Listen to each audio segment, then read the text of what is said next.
Eu sou a Nivdei, hoje é dia de falarmos de todas as leituras do mês de março. Eu prometi para vocês que eu vou tentar trazer todos os meses as minhas leituras e aqui estou eu, né, para falar de cada uma delas.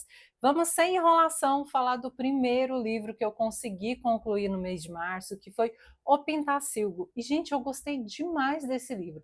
Eu já tinha ouvido falar alguma coisa por aí no YouTube, mas eu não sabia muito a respeito. Aqui vai contar a história de um garoto, ele mora somente com a mãe, o pai abandonou eles, e esse garoto vai até um museu juntamente com a sua mãe, eles estão ali admirando umas obras de arte até que surge um atentado terrorista que joga tudo para o ar. Esse garoto agora vai ter que conviver com várias situações terríveis a partir daí. Uma das coisas é que durante esse atentado ele vai conhecer uma garotinha juntamente com o seu avô. E ali, né, ele vai ter uma conversa final com o avô dessa garota. Depois desse atentado, ele vai tentar reencontrar a garota. O senhorzinho deixou um relógio com ele, uma coisa assim, um anel, não lembro muito bem, mas eu sei que ele deixou algo com esse garoto e agora ele vai tentar reencontrar aquela garotinha que tem mais ou menos a idade dele ali. Nós vamos acompanhar essa história desde quando ele era criança até depois, né, todos os problemas que ele foi tendo na vida adulta também. Segunda leitura do mês de março foi 23 minutos. Esse que é um livro nacional e maravilhoso, gente. Ele saiu pela TAG, né, a TAG Inéditos. Comprei esse livro em um daqueles projetos de ajudar animais de rua, né? Você compra livros usados em ótimo estado e toda a renda vai para ajudar esses animais. E aí, o que, que nós vamos acompanhar aqui? Esse garoto, um belo dia, ele tem por volta de uns 16 anos, mais ou menos. Um belo dia, ele está voltando para casa de bicicleta até que um cara acaba parando ele e esse cara dá 2 tiros nele. E a princípio, né, o que poderia ser o fim desse garoto se torna um looping infinito. Isso porque todos os dias, naquele mesmo momento em que ele, né, foi abordado ali, ele vai reviver essa cena. E aí é uma bagunça, porque ele sente a dor, né, ele suja tudo ali, né, com sangue e tal, e ele tem que arrumar toda aquela bagunça, ele está com medo de tudo aquilo. Pensa, você tem que reviver todas as vezes naquele mesmo momento, sem contar que durante aquele momento ele não pode sair de casa, ele não pode conviver com os amigos e todas essas coisas, porque ele sabe o que vai acontecer e ninguém vai entender, porque dali a pouco, né, esses 23 minutos passam e ele vai acordar novamente. Só que agora, de certa forma, ele vai ter que tentar entender tudo aquilo que está acontecendo. Gente, eu li super rápido, achei um livro bem bacana, bem de boa, assim, gostei muito. Próximo livro foi uma releitura, que é esse daqui, O Despertar da Consciência, de Neville Goddard. Ele é um livro bem bacana, sabe? Tem, assim, algumas coisas meio repetidas, porque isso daqui são vários livros, são todos esses livros que ele publicou em uma única unidade. Então, vai ter alguns assuntos que vão se repetir ali, mas para quem gosta de lei da atração, né, dessas coisas assim, pode ser que vocês gostem também. Achei muito bacana, tem muitas partes boas, mas, né, como eu falei, tem algumas partes cansativas ali também. Maxton Hall foi outra leitura no Kindle, maravilhosa esse livro. O que, que nós vamos ter aqui? Eu, inclusive, comecei a ver essa série na Netflix, vi só o primeiro episódio, não continuei, mas tem adaptação aí também. Aqui nós temos um colégio para pessoas, né, de classe alta ali, e essa garota acaba flagrando uma cena inusitada, que é uma aluna se pegando com o professor. Essa aluna, por sua vez, é filha de um ricaço e provavelmente um escândalo desse, né, seria terrível para ela. O irmão dessa garota, né, vai tentar contornar as coisas, então ele oferece dinheiro, ele vai tentar, de certa forma, persuadir aquela garota que viu a cena, mas ela não quer saber de nada, ela só quer saber de sossego. É claro que por aí você já entende que um romance pode vir ali. Ela não quer saber de pessoas ricas, ela só quer estudar ali, né, se formar com boas notas, entrar numa boa faculdade, mas ele não dá paz para ela um só segundo. O final eu não vou contar, né, para vocês, mas a gente sabe que tem continuação, é claro, mas gente, o final eu achei péssimo, assim, ó, vou contar a verdade. Eu achei que foi muito ruim, sabe? Eu acho que poderia ter terminado de outra forma. Não concordei com o final, mas paciência, né? Próxima leitura é A Família Perfeita. E, gente, muito bom esse livro. Eu fiquei assim, ó, do começo ao fim, tentando entender mais a respeito da história. Foi muito bacana.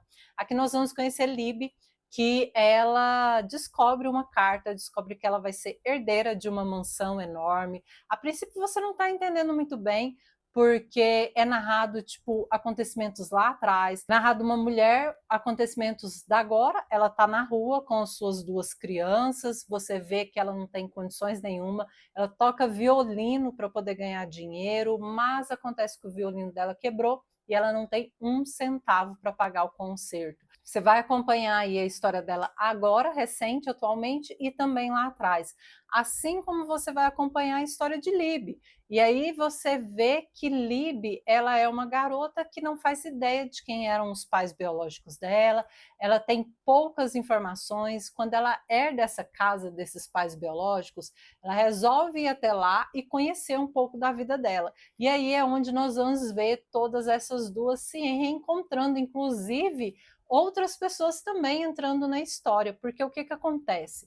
Nós tínhamos uma família em que eles deixaram algumas pessoas irem morar com eles e as consequências foram terríveis. Uma das coisas que o livro fala, inclusive, é cuidado com quem você deixa entrar na sua casa, né? Algumas pessoas não vão embora nunca.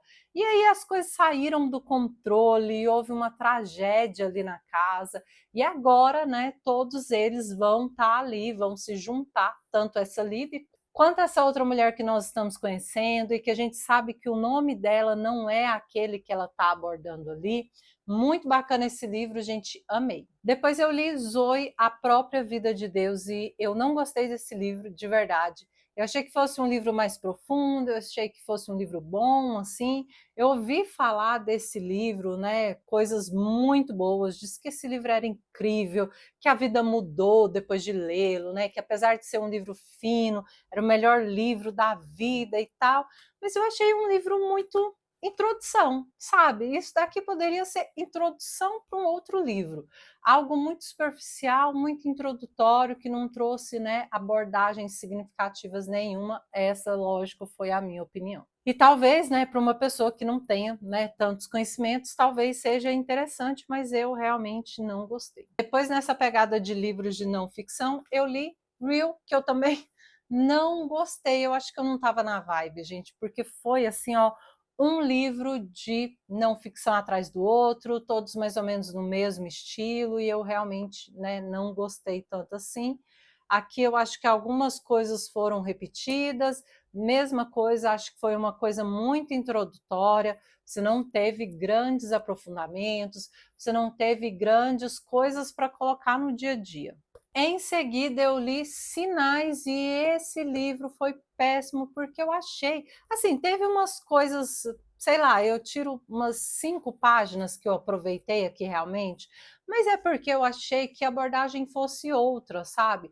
Eu adoro essa coisa de sinais, de coincidências que não são coincidências, né? Todas essas coisas, mas esse livro é ótimo para pessoas que crê no espiritismo, por exemplo, né? Ele tem uma abordagem mais espírita, que não é o meu caso. Nada contra, né? Como eu disse, quem gosta, né? Quem acredita vai gostar desse livro. Eu realmente não gostei. Ele vai trazer aqui, né, a autora, vários acontecimentos, mas coisas muito espirituais, sabe? Espíritos que voltam, que dão sinais, e não era isso que eu tinha em mente, na verdade, né? Quando eu comprei esse livro, minha ideia era totalmente outra, não era essa coisa, né, de espíritos mandando sinais de vida e essas coisas. Mas como eu disse, você acredita, se você é dessa religião, pode ser que você goste desse livro. Em seguida, eu li Como se tornar sobrenatural, que eu também não gostei. Ai, falei, eu acho que eu não estou na vibe. Depois eu quero até pegar esses livros em outro momento, porque foi assim, ó, uma enxurrada de livros que eu não gostei. Eu não sei se eu não estava no ritmo ou se realmente, né, é mais do mesmo. Aqui, uma das coisas também que eu não gostei é que traz muito umas coisas técnicas que não tem a ver, assim, ó, que eu não vou colocar no meu dia a dia, não faz sentido, né? Umas coisas sobre energia, sobre matéria, que não vem ao caso. Achei que se repetiu demais também. Achei que é um livro muito grande, mas muito repetitivo. Para sair dessa onda de livros de não ficção, de leis da atração, de universo que não deram certo para mim, eu li Gilde, uma fantasia, onde você tem aqui Midas. Midas é aquele rei que transforma tudo em ouro, tudo que ele toca, ele transforma em ouro. E aí as coisas são meio curiosas aqui. Esse rei, ele tem algumas mulheres que o agrada ali, e ele tem uma favorita, que vive inclusive numa gaiola, e é por isso da capa desse livro, né? Ela vive uma gaiola de ouro, ela tem a pele toda de ouro, cabelo, né? Tudo nela é de ouro, a não ser o branco dos olhos, né? Tirando isso, totalmente de ouro, isso porque ela foi tocada pelo rei Midas. Nós temos também assim umas coisas de guerra. Tem um outro rei que tudo que ele toca apodrece, então esse rei parece que está ultrapassando os limites dos acordos dele. Tem um outro rei ainda que tudo que ele toca ele transforma em dois. Ele só não consegue transformar em dois, acho que pessoas, né? Tem um limite para tudo nessa vida. Esse rei está super interessado nessa favorita do rei. O rei vai acabar tentando barganhar algumas coisas, né, em relação à guerra através dessa favorita. É uma história que não é uma das minhas favoritas, mas que eu gostei. Gostei bastante, até porque me fez sair, né, desse caos de livros que não deu certo. Eu gosto muito de livros de fantasia. Gostei, achei interessante algumas partes, outras nem tanto assim, mas foi um livro que salvou o final de março, porque foi a minha última leitura do mês. Então, totalizando, eu li 10 livros, que é a minha meta. Todo mês eu quero ler no mínimo 10 livros, sabe? Concluir a meta com sucesso. E eu espero muito que vocês tenham gostado desse vídeo. Já deixa aqui nos comentários quais livros você leu no mês de março. Um beijo e até a próxima.